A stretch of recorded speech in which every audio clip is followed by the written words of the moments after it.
Hola, hola, reciban un cordial saludo. Mi nombre es Angie Padilla y soy de la Universidad del Tolima junto con dos compañeros más, Kevin Romero y Sandra Milena. Y el día de hoy les vamos a hablar de algo sumamente importante.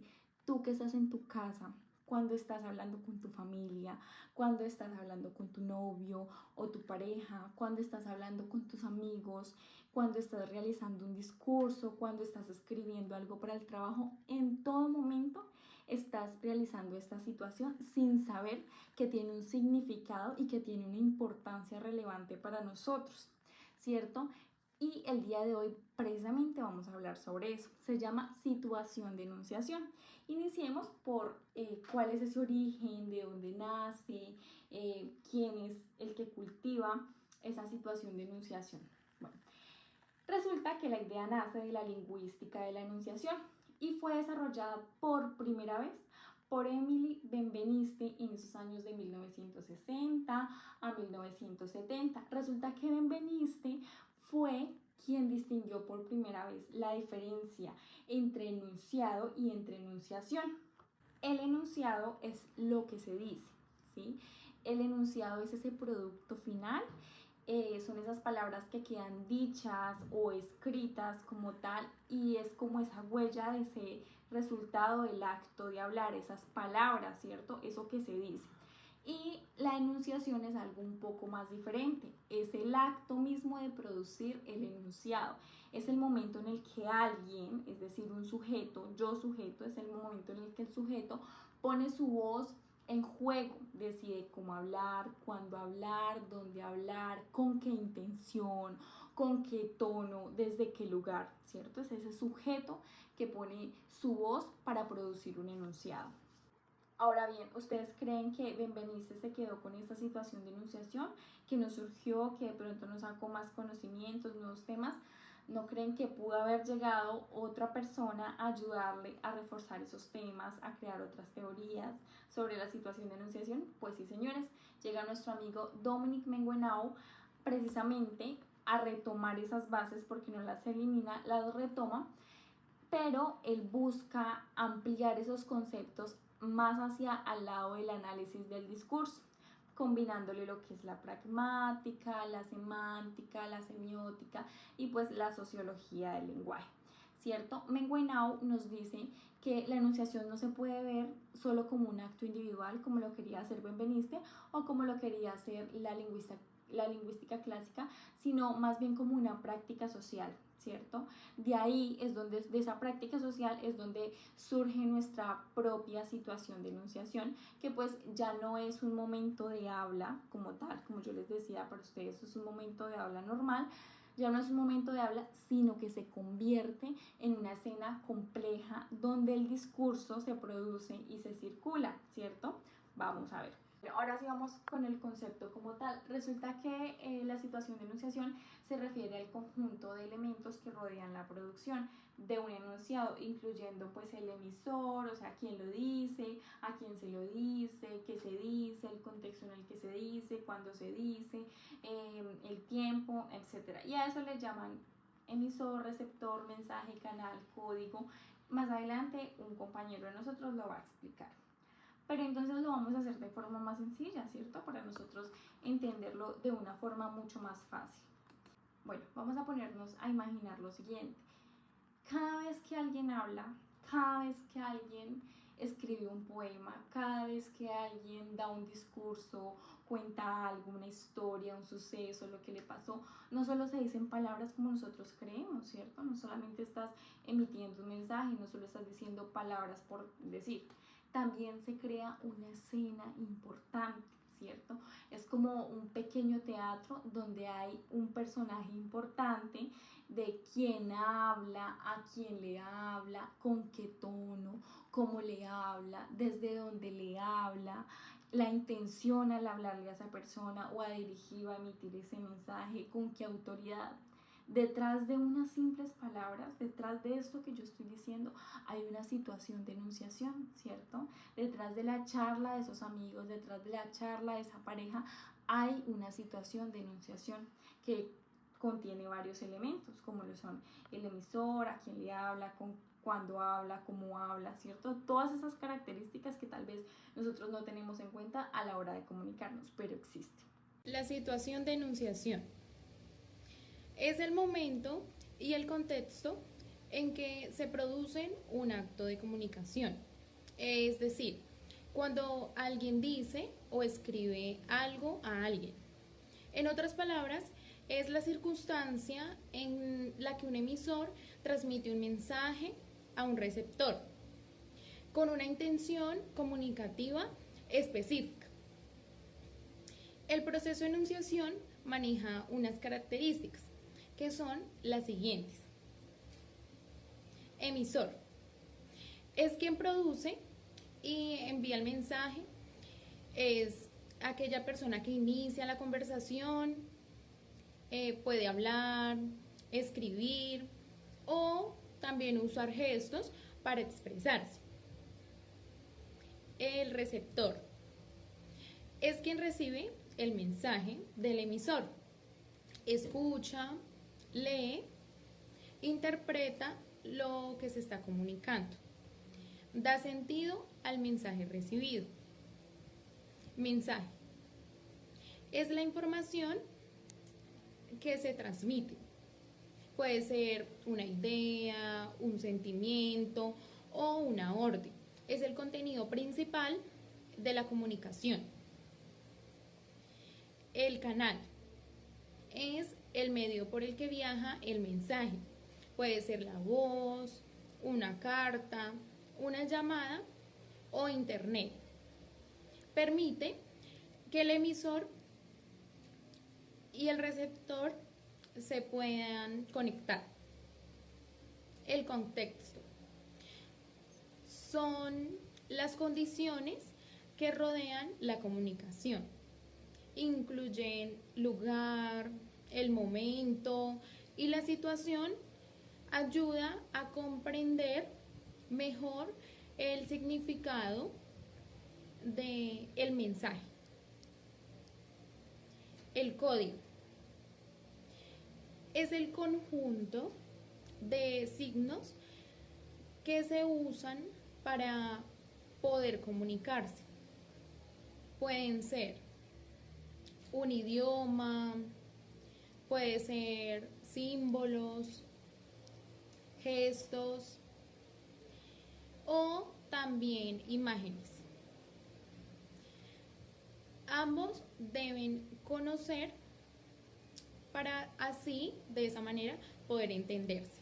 Para Amenguenao la característica más importante precisamente es esa. Él nos dice que sin una escena el discurso no puede funcionar, realmente no puede funcionar. Él nos dice que cada texto como tal necesita construir su propia situación de enunciación para ser legítimo, para tener un sentido, ¿cierto? Para ser como válido desde un sermón, ¿cierto? Que es lo más básico, desde un sermón, un poema, un anuncio, un cuento, cualquier palabra que tú emitas, cualquier mensaje que tú emitas, hasta un chisme, ¿cierto? Tiene que tener una situación de enunciación. Todos tienen su propio espacio de comunicación, sus papeles, su tono, ¿cierto? Todos deben tener esa situación de enunciación. Y es una de las características más importantes que hacen relevante pues, esta teoría de nuestro amigo Amenguenao. Ahora bien, vamos a hablar un poco del nivel de enunciación. En este nivel podemos decir que el foco principal es que la oración o el enunciado sea corto, sea simple. Acá hay dos conceptos, que el primero es el sistema de enunciación, que es un sistema abstracto, y el segundo es el sistema de locución, que es donde hay un intercambio de roles. Acá podemos decir que en el sistema de enunciación no habla de un enfoque social o físico, sino es más bien o es netamente lingüístico. ¿Qué quiere decir? Que acá encontramos al enunciador, que es quien emite el mensaje, el coenunciador, quien recibe el mensaje que el emisor quiere dar, y la no persona, que es aquella que es ajena a la comunicación que hay entre el receptor y el emisor. Ahora bien, podemos decir que el lingüista Emil Benveniste habla de que identificó que el primero yo, el segundo tú, son aquellas personas que tienen la comunicación netamente, y que la tercera, que es el él o el ella, es aquella que no está en la comunicación que tiene entre el yo y el tú. Es la que queda por fuera, pero sin embargo escucha lo que ellos están dando a comunicar. Ahora también encontramos en la situación de locución, que es el intercambio de roles, en donde podemos decir que el locutor es quien habla, el alocutivo, alocutorio es quien dirige la palabra, y está el delocutivo, que es quien, desde aquello de lo que se habla, ¿sí? Estas son las situaciones abstractas a la enunciación del yo o el tú, en donde siempre coinciden los roles de locución, y pues se ocupan un poco del intercambio verbal real. Bueno, y ahora hablamos un poco del nivel del texto, el cual acá nos permite analizar más a profundo los textos completos, que quiere decir que las unidades pertenecen a géneros discursivos en los cuales el autor prefiere las nociones de situaciones de comunicación y enunciación y escena de enunciación. En la situación de comunicación nos muestra o nos analiza que es desde el exterior. Este maneja un enfoque sociológico, el cual nos permite tener un modelo como el speaking de Himes, el cual nos muestra unos parámetros. ¿Cuáles son esos parámetros? Que hay una finalidad, que es la que nos ayuda a poder modificar un texto.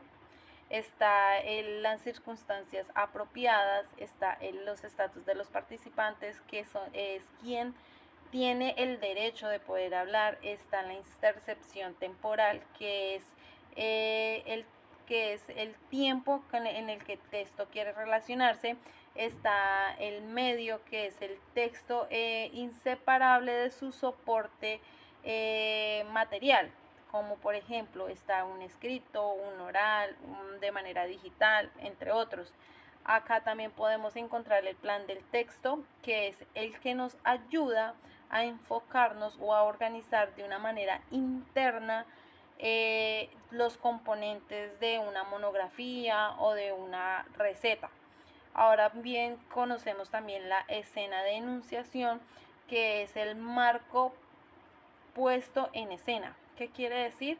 Que acá Mengenau nos habla de que maneja 3 planos importantes y complementarios a esta dicha comunicación, el cual está la escena englobante, está la escena genérica y está el escenario.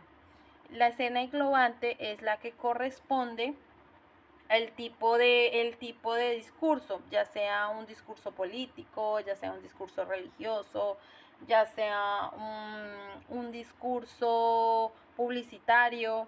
En el genérico nos habla un poco de cómo corresponden los géneros discursivos particulares dentro de cierto tipo, como son un panfleto o un discurso de un jefe de Estado.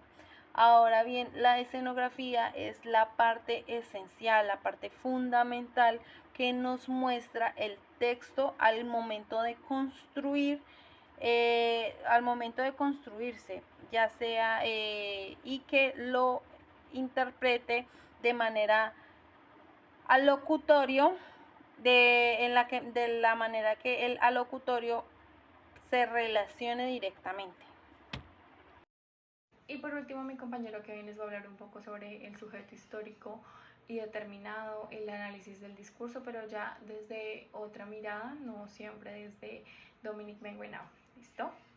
Histórico y social, que de Foucault trata de hablarnos sobre el concepto del análisis del discurso desde un tema ideológico y social, que nos permite analizar más profundo los temas a comprender de esa situación. Encontramos temas como la crítica social, que dice que Foucault dice que se une el enunciador, el emisor y el receptor con las ideologías que ellos pretenden establecer en una sociedad determinada. Entonces, Él trata de decir que esto hay que evitarlo como tal, o sea, dejar a un lado en las ideologías y cuestionarse frente a esos temas. También encontramos lo que dice Foucault sobre lo que va el enunciador, que se parte de tres temas, que es el locutor L, que es el sujeto como tal, la imagen del sujeto, el locutor Lombok, que es aquella mirada diferente a lo que se pretende, y el enunciador, quien es quien permite dar el mensaje como tal. Entonces llevamos a cabo ya después a lo que es Ducrot. Ducrot nos asemeja un poquito más a lo que son estas teorías y trata de enfatizar un poquito más a lo que es la crítica del discurso como tal en nuestra sociedad, apartando los temas de ideología de este mismo, ya que no se llevan procesos de objetividad, sino tales como la subjetividad, provocando desastres en lo que es el análisis de este mismo. Dice que la distinción entre el lenguaje y faroles permiten la reaparición de un sujeto hablante como tal, en la subjetividad de este mismo. Estos libros de fuentes que no brindan una función como tal estátil a lo que es el análisis del discurso. Vemos también temas como lo que es el Ducrot, que dice que es intrínsecamente un efecto desviado. Dice que el sujeto es ignorante de su tratamiento de la ideología, cree que es dueño de su discurso haciendo lo propio. Por otro lado podemos encontrar procesos diferentes. Que Ducrot, no, Foucault dice una teoría del sujeto y el hablante. Entonces, él dice dos olvidos. El olvido uno, que es del sujeto, y el olvido dos, que es el espacio de tal era. Pasamos al siguiente punto, que es el sujeto como tal, la teoría polifídica de Ducrot. Él habla cuestiona principalmente sobre presupuestamente lo que la subjetividad ideológica.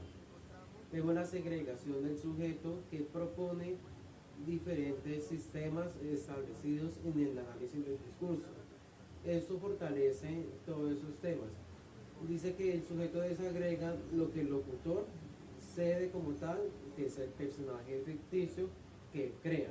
Bueno, ya hemos llegado a su final. Muchísimas gracias por su atención en este tema. Es importante que no se pierdan esos conceptos, es importante resaltar ese trabajo de Dominic Benvenao y por supuesto de Benveniste, que fue pues su autor principal, ¿cierto?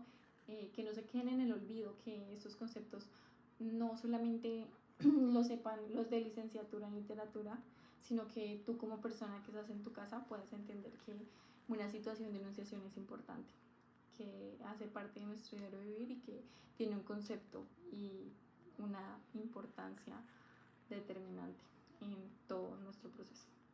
Bye bye.